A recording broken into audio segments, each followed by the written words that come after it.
Olá pessoal, bem-vindo e bem-vinda ao canal Amu Invest. TORD 11, vale a pena? Venha saber.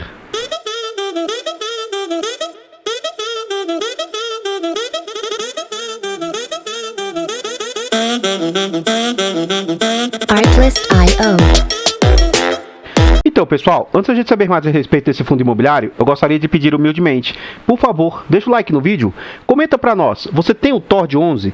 Você sabe em que ele investe, de qual setor ele é? Você conhece esse fundo? Você teria esse fundo? Comenta, que é muito importante o seu comentário para nós. Compartilhe esse vídeo com as pessoas que você conhece, nos ajude a levar conhecimento e educação financeira a mais pessoas. Like, comentário, compartilhamento é de graça, não custa nada e vocês vão nos ajudar imensamente. Se inscreva no canal e ative o sino para ser notificado de todos os vídeos. Temos o objetivo de alcançar 3.000 inscritos até o final do ano e já contamos com 2.720. Acho que nesse ritmo vamos alcançar até no final desse mês. Temos também a opção Seja Membro. Clique no botão azul e descubra as opções e os benefícios de se tornar membro. Você vai ver que o valor é irrisório, é baratinho. Acho que não vai te onerar, mas para mim vai fazer uma enorme diferença. Gostaria de agradecer imensamente aos últimos membros do canal, o Paulo Vitor, o Raul e o Marcelo. Muito obrigado de coração a todos vocês. Muito obrigado a todos os membros, muito obrigado aos inscritos e vamos saber mais a respeito aí desse fundo imobiliário. Esse fundo é um fundo híbrido, porque ele investe e ele é de vários diversos segmentos que ele pode investir. Ele foi lançado no mês 4 de 2020, é um fundo de base R$10, ele tem como gestor a Hectare, mandato híbrido e ele tem uma boa liquidez diária de 1.800.000 em média. Os usuários do site dão nota 3 de 5 para esse fundo, ele já está no índice fixo aí com 0,34%, conta com 35 milhões de cotas e em questão de preço sobre valor patrimonial, ele está sendo negociado a 0,81. Mas, ao contrário do que eu digo nos demais vídeos, esse aqui eu peço para que vocês tomem cautela. Por quê? Atualmente o seu patrimônio está sendo orçado em 461 milhões, só que o mercado está aceitando pagar apenas 372 milhões. Então vamos lá. Esse fundo, ele é de base 10, como a gente viu, e ele foi alçado a esse patamar de 13,16. Isso aqui teve uma situação que o fundo se posicionou num fundo da própria casa e ele teve uma excelente valorização. Contudo, eu sou meio cauteloso. Então assim, mesmo ele valendo R$13, o que eu me submeteria a me posicionar nesse fundo seria no máximo uns R$11 por cautela. Vale os R$13? Ora, se está aí como patrimônio do fundo, vale, mas eu prefiro me posicionar no máximo a 11. Por que 11? Se for basear numa cota de 10, ainda estaria dentro daqueles 10% de ágio. Note que as cotas aumentaram muito depois que ele teve a valorização do seu patrimônio, já estão alçadas a R$10,63, né? E assim, se você identificar que esse fundo é oportunidade, corra porque ele está subindo, né? A tendência dele é de continuar subindo. Eu acredito que pelo menos esse fundo vai ficar aí no patamar de uns R$11 ou R$11,50 aí, porque o mercado vai ajustando. Enfim, lembrando, deixa eu deixar bem claro isso. O meu canal eu não indico compra, venda, nem nada. Eu só estou falando questões de mercado, né, para você pensar e refletir a respeito. Não entenda isso como indicação de compra, venda, manutenção do ativo. Tendo o mês 9 como referência, o fundo conta com 83 mil cotistas. Vamos à frente aí, vamos lá. Em termos de negociação, esse fundo está sendo negociado atualmente nesse patamar de 10,63, teve como mínima 9,82, foi um fundo que caiu bastante, sofreu bastante, porque ele estava sofrendo com as suas entregas, mas também teve uma negociação alta, já chegou a ser negociado a R$13 no último ano aí, tá? Então, a gente observa que ele teve uma queda gigantesca, mas recentemente ele tá assim, remando contra a tendência de mercado. O mercado ele vem com a tendência de queda, uma tendência de lateralização, e esse fundo ele vem com a tendência de alta. Vamos à frente, vamos lá. Em termos de entrega, fundos que atuam como esse aqui, que tem desenvolvimento, que tem equities, acontece muito isso, ó. Ele tem disparidade na entrega dos seus recursos. Então note, ó, ele teve entrega atual, a última, outubro, 20 centavos de anúncio, né, em outubro. Vamos esperar aqui que ele vai anunciar para pagamento agora no mês de novembro, mas ele estava pagando ali na casa de 8, 9, 10 centavos, ó. Então ele sobe, desce, então ele não tem regularidade na entrega dos seus rendimentos aí. Esse fundo já passou por 5 subscrições e a última ocorreu em abril a maio desse corrente ano. Pelo jeito que o mercado está caminhando, acredito eu, que esse fundo deva chamar uma nova subscrição antes do final do ano. Eu acertei várias aí que estava por vir, que para mim era óbvio, né? Isso mesmo, antes de começar essa janela de subscrição que se iniciou. Então, antes de começar, eu já estava avisando, ó, o RPR, VGHF, que são fundos que eu tenho na carteira, esses fundos devem fazer anúncio aí. Então, de todos os fundos mais famosinhos que vieram ao mercado, o RPR ainda não anunciou, sendo que os fundos da gestora deles, o Equitário, o HCTR e o Versalhes, o VSLH, esses dois já anunciaram aí. Então, pode ser que esse fundo faça um anúncio antes do final do ano. Veremos aí para ver o que acontece. Vamos à frente. Em termos de entrega, a última entrega do fundo de 20 centavos, numa cota de 10,31 à época, note o quanto ele já subiu, ó, de 10,30 para 10,60, na época representou 1,94%. Como o fundo está com tendência de alta, note que os mesmos 20 centavos, na data de cotação, esse fundo já representa 1,88%, já teve uma queda aí nos rendimentos. Enfim, tendo como base o acumulado, ó, o fundo vem com acumulado de 13,17%, que é um bom yield aí acumulado para o último ano, algo acima aí de 1% ao mês aí, bem interessante. Só que novamente, aqui a gente observa, consegue ver com mais clareza, que é um fundo que estava entregando, ó, 15, 18, aí ele é alçado lá para baixo para os 10, aí começa a recuperar, entrega 16, aí cai para os 12, cai para os 6, aí começa de novo a se estabilizar. 10 centavos, 7 centavos, 8, 7, 9 e agora surpreendentemente 20, que a gente viu lá que até o seu recorde de entrega, beleza? Vamos à frente. Eu não vou ler todo o comentário do gestor, mas essa é uma das partes mais importantes, que é interessante você pausar e dar uma olhada. Então aqui ele vem falar o anúncio dele, que a gente já viu ali atrás, vem falar da liquidez. E isso aqui para mim é um ponto que eu sempre fico olhando, ó. O número de cotistas aumentou de 80 mil para 83 mil. Então tá tendo aceitação no mercado, tá tendo tração, tá tendo aumento de cotistas. E quanto maior o número de cotistas, é importante para diluir as cotas em várias pessoas e não ficar concentrado. Porque senão, poucos cotistas conseguem movimentar facilmente o mercado. Não vou ler as movimentações, qualquer coisa você pode pausar o vídeo aí e ver com atenção o que ele comprou, o que ele vendeu. Agora a gente vai ver aqui o seguinte, ó. A carteira atual segue condizente com a estratégia do fundo, que é investir a maior, olha só. Se você quer se posicionar no fundo, ó, olha a estratégia dele. Ele quer investir a maior parte do seu portfólio em projetos de desenvolvimento, o equities, né? E ele quer ficar com uma pequena parcela em CRIs.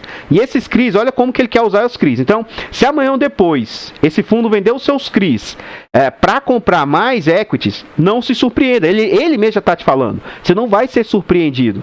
O problema é que as pessoas investem, não leem, não se formam, não se educam, e pelo menos esse eu vejo que é a minha maior missão aqui, de tentar informar, de tentar trazer esse tipo de conhecimento para vocês. Porque amanhã ou depois você não pode alegar que você não sabia. Ele está falando o tempo inteiro. Ó. E para que ele quer? Ó? Ele quer deixar a parte pequena em crise, para que ela sirva de reserva e ela fique rendendo enquanto não aplica o dinheiro, mas caso seja necessário, eles pegam esses CRIs, vendem e aplicam nos negócios que eles pretendem aí. Ele traz algumas notícias positivas, ó, que em setembro, esse MyCara Beat, a gente vai ver lá com mais detalhes dentro do relatório gerencial, começou a aumentar as vendas, né? Outra notícia positiva, que as obras no Resort do Lago estão andando acima do provisionado, ó, 10% acima do que eles previram, e o que acontece? Ó, a maior parte dos CRIs apresentou resultado positivo em linha com o esperado. A queda das vendas líquidas de alguns permaneceu dentro do que eles já estabeleciam. Por quê? Querendo ou não, como eles mexem com muito equity, muito resort, esse tipo de investimento ele é cíclico. Ele vai ter um peso maior durante as férias, quando as pessoas viajam para esses empreendimentos, e aí eles lá fazem aquelas vendas dos ativos lá de multipropriedade ou de timeshare, coisas nesse sentido. Então vamos à frente aqui para a gente ver com mais detalhes. Aqui a gente vê um ponto que foi muito criticado recentemente e ninguém estava entendendo. Eu vi vários canais aqui, eu não vou ficar também fazendo propaganda grátis para os outros canais que eu gosto bastante, canais bem maiores que o meu, pessoas que eu respeito no mercado. Então essa movimentação aqui não foi entendida por eles. Ficou um trem bem esquisito a forma como ficou. Tanto isso aqui, ó. Esse total de receitas aqui, ó, de 106 milhões, que foi aquela questão da valorização altíssima que teve o patrimônio lá, no movimento que o fundo fez, que se posicionou. E também, isso acabou se transformando numa reserva de lucros Só que isso não é um lucro, isso é apenas a valorização contábil, não é nenhuma valorização financeira. Porque se isso realmente fosse lucros, eles iam ter que distribuir isso aqui. Então assim, eu vi várias pessoas criticando bastante isso aqui, ó. Porque ele acabou virando como se fosse uma reserva de lucros aqui, ó. Estranho. Enfim, o fundo recentemente queimou caixa nas duas últimas entregas, ó. Ele usou 4 milhões do caixa, depois mais 3 milhões do caixa. Mas pessoal, o fundo não faria isso só por irresponsabilidade. Eles sabem o que estão fazendo. Aí o ponto negativo, assim, ó, ponto positivo. A gestora começou a trazer o acumulado, vários meses, ponto positivo. Começou a trazer o total do ano, ponto positivo, né? Agora, o que eu gostaria que tivesse aqui? Que tivesse também, principalmente isso é o que eu cobro em muitos fundos. Que, beleza, qual é o total acumulado de reservas? Aqui, aparentemente, ele está dizendo que é 104 milhões, mas não é, né? Dá pra gente ter uma ideia, é o seguinte... Isso aqui representa quantos centavos? Se a gente tirar isso aqui, ó, do 103, o fundo ainda tem 1 milhão e 300 milhões aí, mais ou menos, de reserva, tá? 1 milhão e 300. Só que, ora, nos 2 últimos meses, o fundo entregou, ó, 4 milhões a mais e 3 milhões a mais. Então, esses 1 milhão e 300 pode ser que não sejam suficientes para a entrega aí dos resultados. Enfim, outro ponto de atenção que a gente tem que ter aqui é o seguinte... resultados de equity é algo que não paga todo mês, ó. Então ele pagou em maio, pagou um pouquinho em junho e novamente ficou sem receber, ó. Tá? Um ponto que começou a ser mais positivo é isso aqui, ó, resultado de FIIs. Então ele quase não estava recebendo nada, chegou a ser negativo, veio de novo recebendo um pouco, negativo, e aí vem junho essa pancada aqui, ó, 102 milhões de resultado de FIIs. Só que isso aqui, por exemplo, este aqui, novamente, é aquela valorização que veio para cá, essa valorização entrou como reserva, e aí vem para esse total aqui, que é algo que, assim, ninguém está entendendo isso. E... o que a gente observa? Agosto, novamente, deu, entre aspas, né, prejuízo. E setembro, olha aqui, ó, esse resultado de 1 milhão e 700, eu acredito que a gente vai ter que ver como é que vai ser, se isso vai ser recorrente ou não. Mas isso está trazendo um impacto muito positivo para o fundo aí. Vamos ver como que isso acontece. Outro ponto que a gente vai observar aqui é o seguinte. Vamos ver o que essas despesas... né? O que essas despesas, tanto essa quanto esse total de despesas, estão representando no total das receitas. O que ele cobra de taxa? 20%, ó, ele cobra de taxa aqui em cima, ó, 1,5 a 0,95, eu já questionei isso, já reclamei nos outros vídeos anteriores. Ora, beleza. Mas tá, ele cobra de 1,5 a 0,95. Tá, mas hoje, atualmente, está em quanto? E como é que funciona o escalonamento? A cada quanto que ele vai crescendo? Se ele crescer de 500 para 600 mil ou de 500 para 700, como é que funciona para ir baixando o escalonamento? Então tem que ser assim, quanto mais transparente, quanto mais aberta, quanto mais clara, quanto mais fácil tiver as informações, melhor. Beleza? Vamos à frente aqui para a gente fazer o cálculo das despesas. Novamente, eu sempre tenho tentado trazer para vocês que, para mim, isso aqui, ó, como eu sou meio burro, eu não entendo muitas coisas, isso aqui para mim não interessa tanto, porque é meio complicada a forma de cálculo que eles fazem. Tem uns estranhos ajustes contábeis que eles fazem aí que nem gente experiente no mercado entende essas loucuras que eles fizeram aqui, ó. Essa reserva de 104 milhões. Quem dirá eu? Mas, uma coisa que eu tento ser objetivo. Então imagina, isso aqui é despesa, isso aqui é receita, ora, aí fica mais fácil para a gente ver na prática o que isso está representando. Então vamos lá, ó. Setembro, 203 milhões vezes 100, 203 mil vezes 100, dividido por 3,907. Então note que as despesas do fundo estão virando aqui, ó, na casa de 5,19. Esse último mês representou 5,19. Poxa, muito baixo, até 15% eu reputo ser saudável e aceitável. Fundos assim, não tem como comparar os outros fundos com esses, tá? Porque lá é só desenvolvimento. Mas fundos como o Tigar, como o MFI, com certeza estão cobrando na faixa de 20%, 25%, provavelmente. Esse fundo cobrando 5%, e ele tem muito equity, muito desenvolvimento também, por que essa gestora está conseguindo cobrar 5% e os outros estão cobrando aí uma taxa maior? Né? É de se refletir. Vamos ver o acumulado agora. No acumulado do ano aí, ó, ele teve 2.662.000 de despesas vezes 100, dividido pelo total de recebíveis aí, 132 milhões. Eu vou desconsiderar esses 106 milhões, tá? Porque não vejo muito fundamento nisso. Então, aqui eu vou dividir por como se fosse 26 milhões. Tá? 26 mais 106 vai dar 132. Então eu vou dividir isso aqui por 26 milhões. 26.000. Então note que no acumulado do ano, as despesas totais vêm perfazendo 10,23%. Então é interessante, ponto positivo, que se tem um acumulado. Porque se a gente basear somente no último mês, viu que é 5%, mas que no geral está dando 10%. Então é um ponto positivo, porque aqui provavelmente você começa a pegar meses que pagou taxa de performance ou coisas nesse sentido, tá bom? Vamos à frente, vamos lá. Aqui a gente vê as alocações do fundo, tá? Então hoje ele tem 24% em crise, chegou a ser muito mais isso aqui. Ele está com 1% em caixa, justamente por não ter quase nada em caixa. Eu acredito que ele deve chamar a subscrição em breve. Os seus fundos imobiliários hoje, que ele tem na carteira, a gente vai ver com detalhes eles, já representam 48%. E os negócios, as suas participações societárias aí, ó, 26,5%. E provavelmente ele vai aumentar cada vez mais a mão aqui nesses setores aqui.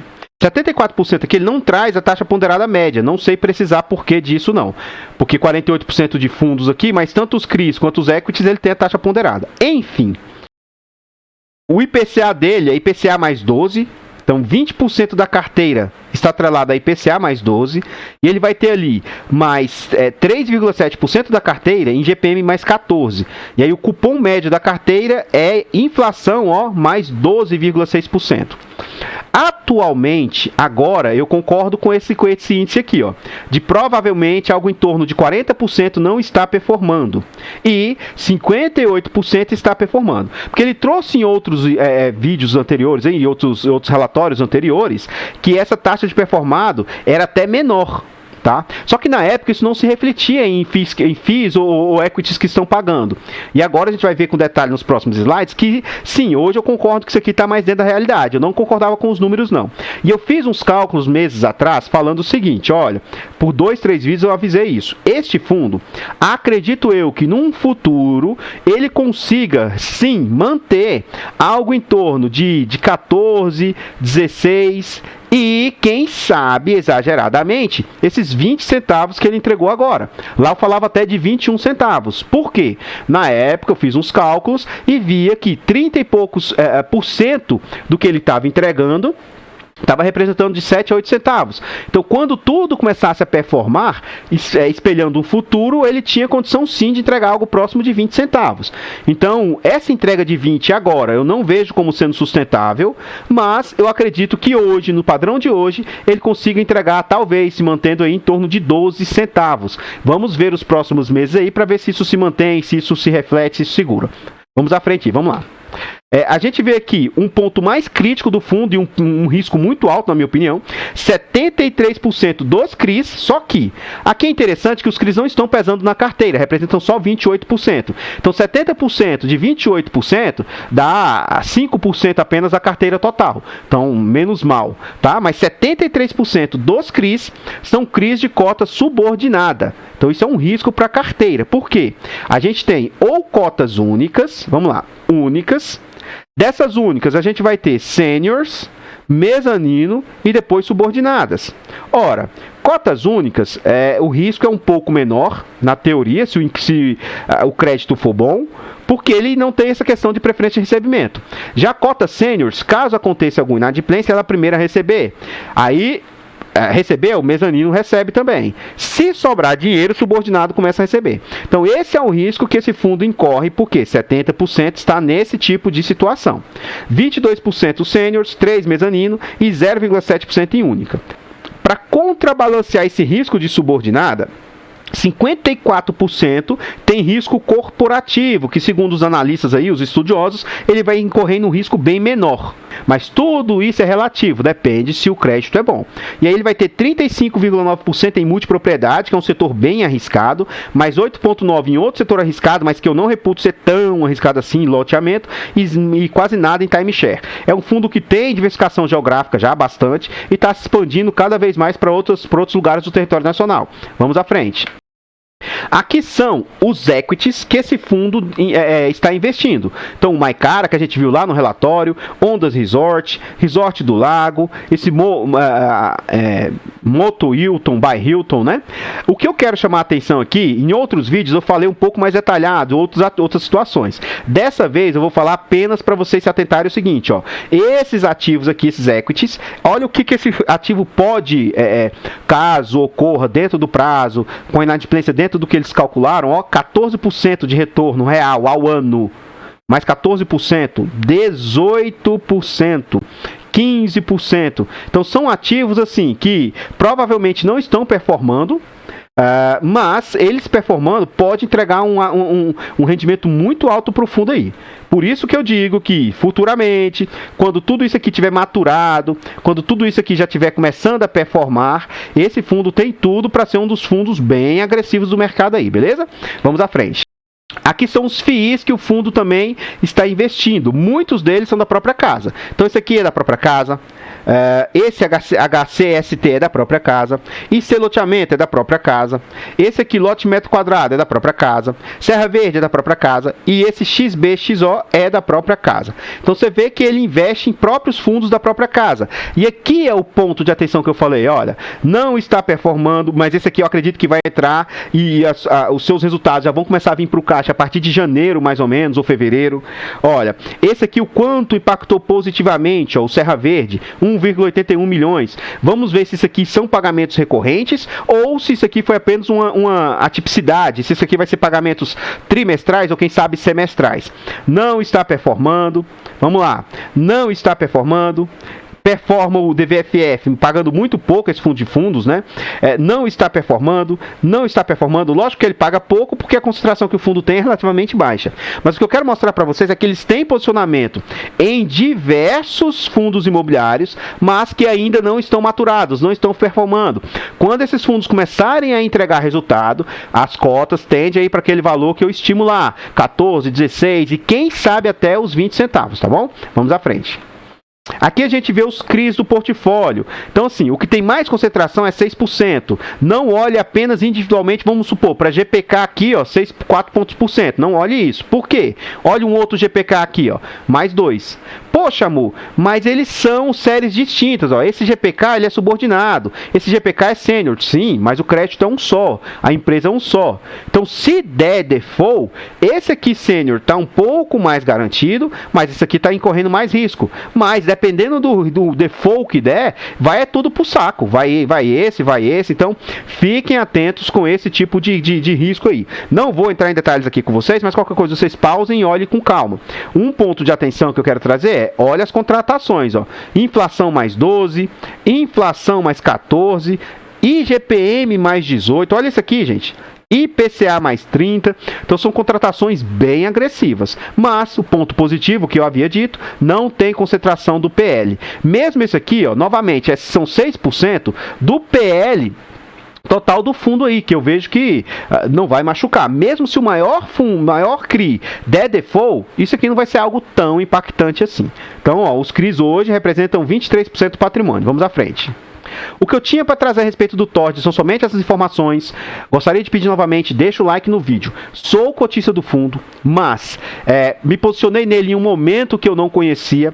Tenho diluído cada vez mais ele no meu portfólio. E assim, neste momento eu não estou comprando mais, porque eu quero diluir a concentração que ele tem. É um fundo bom, mas é um fundo muito arriscado. Tem muitos riscos inerentes a ele. Mas, caso aquilo que ele projetou dê certo, novamente, tem tudo para ser um dos fundos que mais entregam aí no mercado. Como eu me reputo, como eu acredito que eu tenho um perfil arrojado, um perfil agressivo, não vejo problemas em eu me posicionar nesse fundo, só que eu não quero estar concentrado nele. Hoje, cada vez mais, esse fundo tem representado menos do meu portfólio. Já estou satisfeito com o tamanho dele e em breve vou voltar a aportar nele, desde que ele permaneça naquele número lá atrás que eu falei de, por enquanto, no máximo R$11. Comenta o que você acha do fundo, o que você achou, se você acha ele um fundo arriscado ou não, se você tem carteira, se você está tranquilo com ele, está satisfeito, né? Quando ele paga muito, a gente fica satisfeito. Quando ele paga pouco, a gente fica meio chateado. Enfim, compartilhe o vídeo com as pessoas que você conhece. Se inscreva no canal, nos ajude na meta de 3.000. Tá gostando do canal? Torne-se um membro do canal para nos ajudar. E você vai ver que ainda vai ter benefícios por trás aí, tá bom? Vou ficando por aqui e eu espero encontrar vocês nos próximos vídeos. Fiquem todos com Deus, tenham uma boa noite e fui!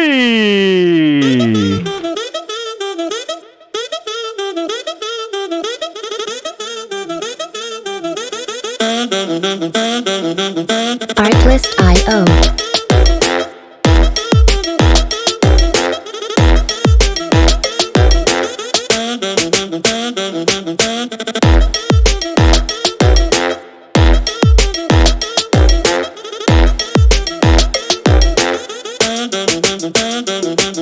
Music licensing reimagined.